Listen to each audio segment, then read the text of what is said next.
Remember, all eyes now on the G20 Summit that begins this weekend. Chinese President Xi Jinping, though, is skipping that G20 Summit, and it's put a focus on strained relations between China and India. Today, America issued a veiled warning saying China should not be looking in a way to prevent the session from actually proving to be useful. Take a look at tonight's other big story.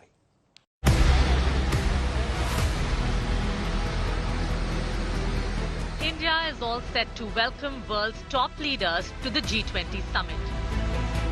But one leader will be conspicuous by his absence. Chinese President Xi Jinping. China is instead sending Premier Li Qiang to attend the summit. The absence of President Xi, who interacted with Prime Minister Narendra Modi at the recent BRICS summit, puts the focus on the strained ties between the two countries ever since Chinese aggression in the eastern sector. I think at different points of time in G20, there have been some presidents or prime ministers who, for whatever reason, have chosen not to come themselves.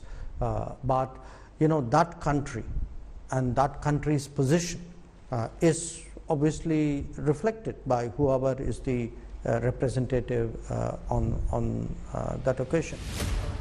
While India has played down President Xi's absence, China is trying to torpedo a consensus on G20 statement. Sources tell India today the Chinese delegation is objecting to even minor clauses.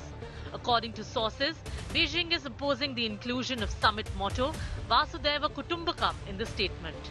China is also trying to block the Millets and Other Ancient Grains International Research Initiative, claiming its short form, Maharishi, is a Sanskrit word for sage. Beijing argues local words are not included in G20's statement. The United States has called out China for playing the role of a spoiler. Really, that's up to China. If China wants to come in and play the role of spoiler, of course that option is available to them.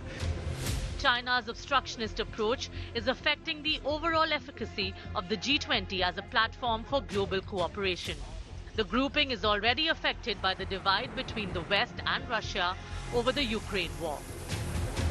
President Xi Jinping is sending a strong message to India that it is not business as usual, that things are not normal, and resolution of the border crisis is a far cry.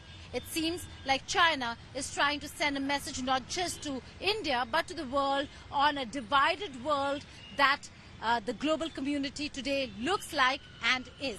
China certainly is playing a spoiler, like the United States of America has said. In New Delhi, Geeta Mohan for India Today.